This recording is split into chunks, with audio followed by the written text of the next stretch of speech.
Hey guys, it's the Plant Doctor here. What I want to go over today is how I do my hanging baskets in terms of what flowers that I'm going to use, talk about my nutrition regimen moving forward, my watering regimen moving forward throughout the summer so that you can be successful with your hanging baskets as well. So this hanging basket here, this is a coconut liner basket. You can get these off of Amazon. This is where these came from.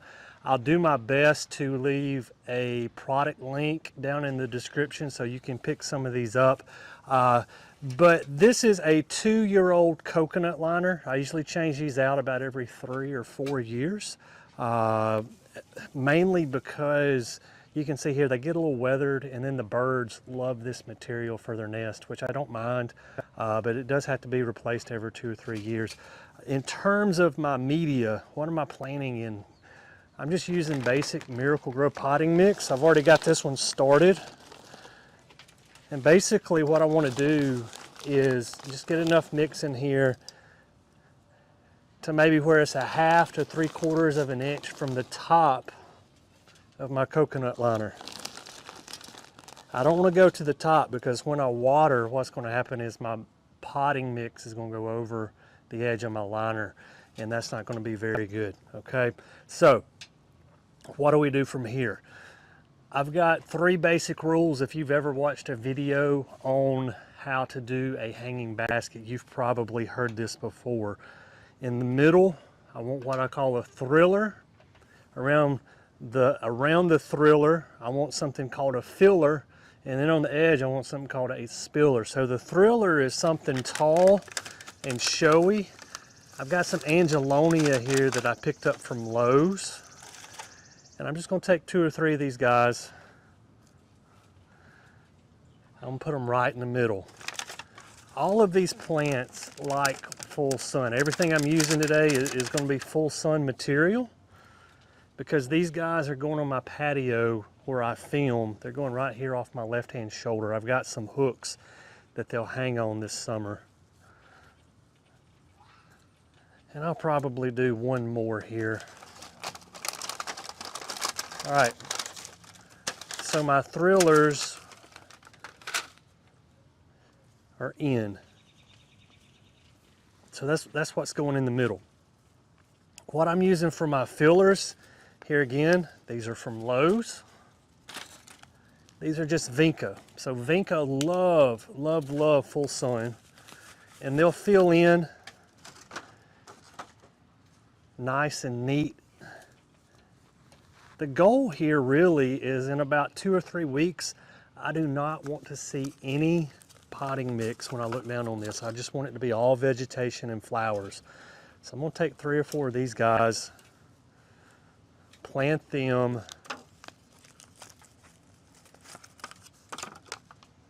around the edge of this angelonia. We really want these competing for space because our fertilizer and watering regimen is going to allow that to happen. If we weren't watering and fertilizing like I'm going to tell you to here in a minute, we wouldn't be putting these plants so close together. Also from Lowe's,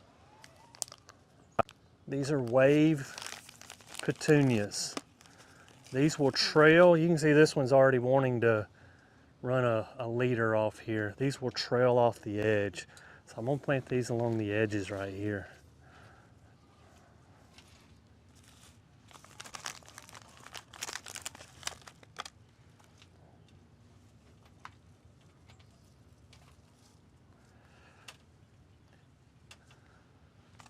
So I'm going to plant them in groupings, probably like 3 groupings of 2, do like a triad.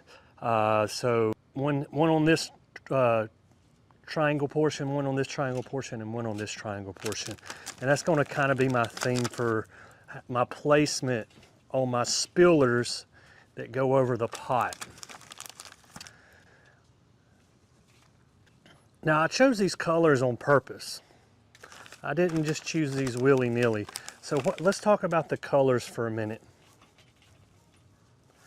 So reds and yellows are what we call complementary colors. I'll do my best to put a color wheel here, and we like to use colors that complement each other or directly across from each other on the color wheel. So the reds and yellows in here play well off each other. Purple and yellow plays well off of each other. And then white goes with anything. So this is a well-balanced basket, not only in terms of sizes. We've got our tall stuff here in the middle, we've got our fillers, we've got our spillers that'll go over the edge right here. Also with color. Here again, working with that color wheel with the purples and the reds and the yellows playing off each other. And then we have our neutral whites here in the middle. Let's talk about nutritional requirements for this basket moving forward. What I'm going to do is this. If you watched our how to plant annuals in the ground video, I'll do my best to leave a link here. I used a 90-day slow release fertilizer. And what I'm gonna do is just take like a handful of it and go around the basket with it. So there's Miracle-Gro fertilizer already in here. We're gonna add some supplemental Preel fertilizer, slow release fertilizer in here. Equal blend like a 10-10-10 or a 20-20-20 will work. Here again, I'll leave a product link down in the description here. And then on Mondays, I'm gonna alternate how I fertilize these.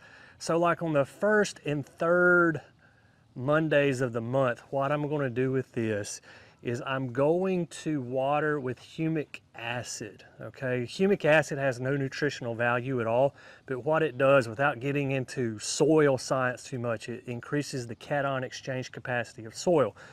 So it just makes nutrients more available to the roots of the plant. That's all it does. So like on the first and the third Mondays, I'm gonna water with that. On the second and the fourth Mondays of the month, I'm gonna water with, oh, that scared me. There was a dove that landed right above me up here. He's sitting up here looking at me. Sorry about that. But I'm going to water with the second, water with Miracle-Gro on the second and fourth Mondays. There they go, of the month. And that is going to make a great hanging basket. I'll do my best to show the progress of this basket moving forward throughout the summer. I'll include it in our monthly how-to maintenance videos that I do once a month, what I'm doing in the yard and what I recommend that you guys would do in the yard if you're in zone 8A or 7B like I am here in North Alabama. Guys, as always, thank you for watching The Plant Doctor. Thanks for the likes. Thanks for hitting that sub button. And until next time, dodge the doves and happy gardening.